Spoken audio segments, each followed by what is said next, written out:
porque algumas passagens do Antigo Testamento são claramente retiradas do seu contexto original quando citadas no Novo Testamento. Bem, essa questão é muito difícil e muito polêmica, não há consenso entre os estudiosos, mas a maioria dos estudiosos do Novo Testamento está convicta de que isso se trata de um processo chamado de sensus plenior, ou simplesmente senso pleno. Eles acreditam que os autores do Novo Testamento tiveram, debaixo da inspiração do Espírito Santo, a autoridade para entender o que a passagem do Antigo Testamento realmente significava, que ela tinha um sentido maior, mais amplo, mais profundo e que apontava para Cristo, tá? Então, nós percebemos isso aqui, por exemplo, em Mateus capítulo 2, versículos 13 a 15, que diz o seguinte: Depois que os magos partiram, um anjo do Senhor apareceu a José em sonho e lhe disse: Levanta-te, toma o menino e a mãe e foge para o Egito.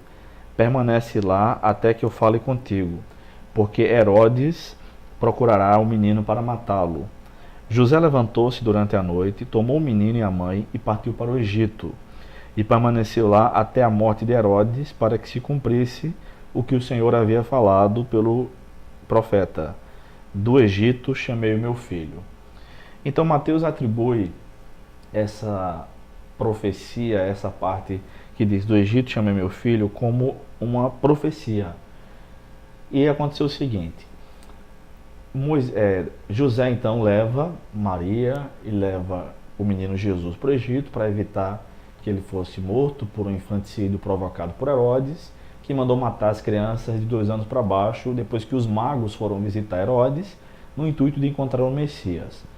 Herodes temia uma revolta popular por que os judeus acreditassem que Jesus era o rei, o Messias, e então iam abandonar o seu reino, algo semelhante ao que aconteceu com o faraó no Egito, na época de Moisés, que mandou também provocar um infanticídio dos meninos, com medo que os meninos se tornassem homens e os hebreus tivessem um exército muito forte. Vocês lembram da questão?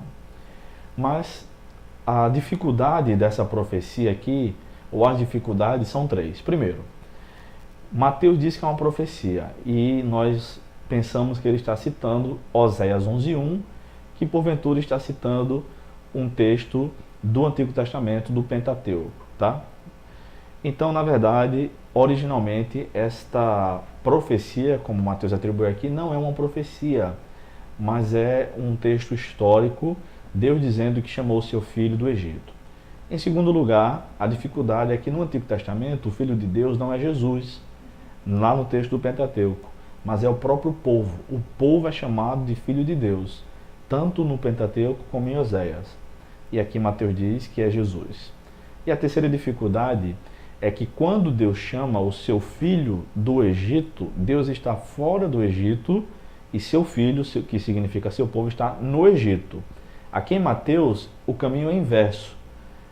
É como se Deus estivesse no Egito chamando o seu filho, agora Jesus, para ir para o Egito, para um êxodo para o Egito, tá? Uma fuga para lá.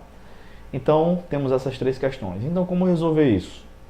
Como nós podemos compreender que Mateus está correto ao fazer esse tipo de citação, atribuir esse tipo de profecia ao cumprimento em Jesus? Nós entendemos que o povo não representa, Israel não representa o Filho de Deus na sua totalidade. Assim como nós, crentes no Senhor Jesus, não representamos o Filho de Deus na totalidade, mas Jesus Cristo é o verdadeiro Filho de Deus legítimo. Outra questão é que Mateus tem a compreensão correta da passagem, a compreensão mais ampla da passagem, que historicamente representava Israel e a sua fuga do Egito. Mas agora Deus estava chamando Jesus Cristo para o Egito, a fim de que ele fosse preservado, fosse até a cruz, morresse pelos nossos pecados e fôssemos salvos. Essa é uma questão difícil. Nós entendemos então que Mateus teve o senso pleno e que ele está escrevendo sob a autoridade do Espírito Santo, e que, uma vez encerrado o Novo Testamento, ninguém mais tem autoridade para escrever ou interpretar textos quer do Antigo, quer do Novo Testamento, de modo semelhante. Se você deseja aprender um pouco mais sobre esse assunto, que é um pouco difícil, é verdade, mas é muito interessante, adquira o nosso livro Enxergando o Antigo Testamento no Novo Testamento, ou agende um curso ou palestra para a sua igreja. Entre em contato. Que Deus nos abençoe e até mais.